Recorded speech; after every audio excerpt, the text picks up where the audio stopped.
নমস্কার বন্ধুরা, C blogs by উত্তমে সবাইকে স্বাগত জানাই। আমি এখন আছি ভিয়েতনাম। একটা স্কুটি ভাড়া করেছি আমি হোচিমিন সিটি ঘোরার জন্য। এই স্কুটি করে সিটি ঘুরতে যাওয়া ও শিপে ফিরে আসার জন্য আমাকে $15 ভাড়া দিতে হবে।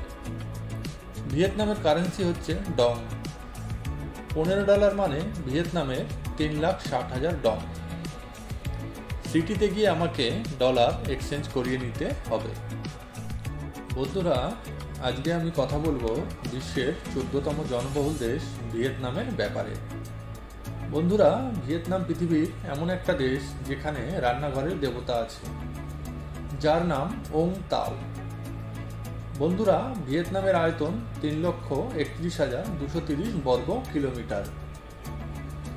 অর্থনৈতিক দিক থেকে একদা পিছিয়ে থাকা ভিয়েতনাম দেশটি বর্তমানে এশিয়া মহাদেশের উন্নতশীল দেশগুলির মধ্যে যথেষ্ট এগিয়ে রয়েছে।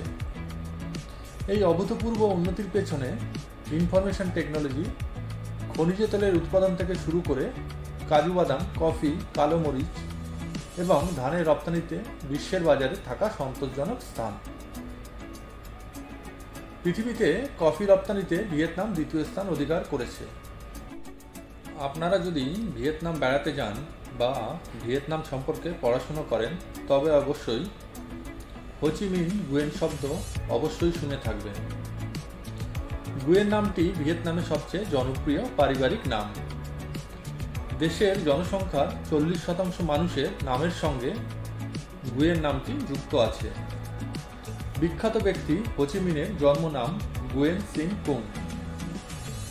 হোচিমিন ছিলেন ভিয়েতনামের বিপ্লবী একজন কমিউনিস্ট নেতা তথা ভিয়েতনামের প্রধানমন্ত্রী এবং রাষ্ট্রপতি। ভিয়েতনামের ঐতিহ্যগত সংস্কৃতি মূলত মানবতা, সামাজিক ঐক্যতা এবং পারিবারিক রীতিনীতির উপর ভিত্তি করে গঠিত। ভিয়েতনামের একটা গুরুত্বপূর্ণ উৎসব যাকে টেট উৎসব বলে, তা এখানকার মানুষ ভিয়েতনামি নিউ ইয়ার হিসাবে পালন করে। আচ্ছা, আপনারা এমন কোনো নদীর নাম শুনেছেন যার জল থেকে সুন্দর গন্ধ বের হয়? ভিয়েতনামে দ্য পারফিউম রিভার বলে এমন একটি নদী আছে যেখানে শরৎকালে গাছের ফুল পড়ায় নদীর জল থেকে সুন্দর গন্ধ বের হয়। এবার আসা যাক এখানকার খাবারের ব্যাপারে। ফো নামক খাবার জনপ্রিয় খাবারের মধ্যে একটি। ভিয়েতনামি খাবার এশিয়া মহাদেশে যথেষ্ট জনপ্রিয়। উন্নত এয়ারপোর্ট, রেলপথ, জলপথ এবং সড়ক পরিবহন ব্যবস্থা থাকলেও এখনও মোটরবাইক ভিয়েতনামের পরিবহন ব্যবস্থার এক গুরুত্বপূর্ণ মাধ্যম। দেশের রাজধানী হানয়ের মতো এক জনবহুল শহরে গেলে অনায়াসে দেখা যায় সেখানকার মানুষ মোটরবাইক বেশিরভাগ ক্ষেত্রে ব্যবহার করে থাকে। ভিয়েতনামের দীর্ঘতম শহরটি হল হোচিমিন শহর এবং দেশের জনসংখ্যা প্রায় 94.6 মিলিয়নের কিছু বেশি। বিভিন্ন স্বাধীনতা সংগ্রামের দ্বারা গঠিত ভিয়েতনামকে সোশ্যালিস্ট রিপাবলিক অফ ভিয়েতনাম বলা হয়ে থাকে এবং বর্তমানে শিক্ষা, স্বাস্থ্য এবং বৈজ্ঞানিক পরীক্ষা নিরীক্ষায় ভিয়েতনাম হয়ে উঠেছে এক উন্নতশীল দেশ। ভিয়েতনামের জাতীয় মুদ্রা ডং। ভারতীয় মুদ্রা হিসাবে এক ইন্ডিয়ান রুপি 351 ভিয়েতনামি ডংয়ের সমান। বিশ্বের এক নামকরা পর্যটক স্থল হিসাবে পরিচিত ভিয়েতনাম একবার বেড়াতে এলে হয়তো আপনাদের বারে বারে আসতে ইচ্ছা করবে।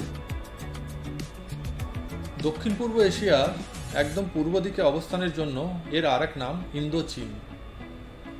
ভিয়েতনাম একটি সমাজতান্ত্রিক দেশ। এই দেশটির মোট আয়তন 3,12,212 বর্গ কিলোমিটার। ভিয়েতনামের মোট জনসংখ্যা 9,90,00,000। এদেশের মানুষ ভিয়েতনামি ভাষায় কথা বলে। পর্যটকদের জন্য ভিয়েতনামে 34টি ন্যাশনাল পার্ক রয়েছে। এর মধ্যে কুক ফুং জাতীয় উদ্যান বৈচিত্র্যময় বন্যপ্রাণীর জন্য বিখ্যাত।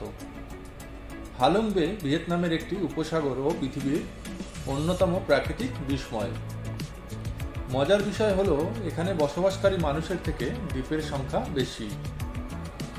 ভিয়েতনামে যেমন অসংখ্য দ্বীপ আছে, তেমনি আছে অসংখ্য দৃষ্টিনন্দন জলপ্রপাত। এগুলির মধ্যে সবথেকে চমৎকার এবং চোখ ধাঁধানো জলপ্রপাতটি হল ব্যাং জিওক জলপ্রপাত। এটি এশিয়ার বৃহত্তম জলপ্রপাত। ভিয়েতনামের 7টি স্থানকে ওয়ার্ল্ড হেরিটেজ সাইট হিসাবে ঘোষণা দিয়েছে ইউনেস্কো। এদের মধ্যে একটি হল ভিয়েতনামের প্রাচীন শহর হই এন। এই শহরটি ভিয়েতনামের প্রাচীন সংস্কৃতি ও ঐতিহ্যকে ধারণ করে। এই দেশটিতে একটি বিখ্যাত ব্রিজ রয়েছে যা গোল্ডেন ব্রিজ নামে পরিচিত। অদ্ভুত বিষয় হলো এই ব্রিজটি এমনভাবে তৈরি করা হয়েছে যেন দেখে মনে হয় দুটি বিশাল দানবীয় বড় হাত সেতুটিকে ধরে রেখেছে। ব্রিজটির দৈর্ঘ্য হল 490 ফুট। যুদ্ধ যে কোনো জাতিকে ধ্বংস করে দেয়, তবে যুদ্ধ ভিয়েতনামকে দিয়ে গেছে বেশ কিছু পর্যটন স্থান। ভিয়েতনাম যুদ্ধের সময় ভিয়েতনামের আর্মি আমেরিকান বাহিনীকে আক্রমণের জন্য কয়েক হাজার মাইল দীর্ঘ একটি সুড়ঙ্গ খুঁড়েছিল। চুচি নামের এই সুড়ঙ্গটিকে বর্তমানে ভিয়েতনামিরা একটি পর্যটন স্থানে রূপান্তরিত করেছে। পর্যটকেরা এই সুড়ঙ্গে ঢুকে হামাগুড়ি দিয়ে ঘুরে বেড়াতে পারে। এদেশের রন্ধন প্রণালীতে প্রচুর মশলা ব্যবহার করা হয়। ভিয়েতনামের জাতীয় খাবার হলো ফো নামের এক ধরনের মাছের স্টু। ব্রাজিলের পর ভিয়েতনাম সবথেকে বেশি কফি রপ্তানি করে থাকে। মদ তৈরির ক্ষেত্রে ভিয়েতনামের মানুষেরা আরও অদ্ভুত। ভিয়েতনামিরা সাপ দিয়ে তৈরি করে ভদকা। রুরান নামে পরিচিত এই সাপের ভদকা ভিয়েতনামে ব্যাপক প্রচলিত। ভিয়েতনামিরা বিশ্বাস করে সাপের মাংস তারুণ্য ধরে রাখতে সাহায্য করে। ভিয়েতনামের 85% লোক কোনো ধর্মে বিশ্বাস করে না। এখানকার একটি ঐতিহ্যবাহী উৎসব হলো জলের পুতুল নাচ।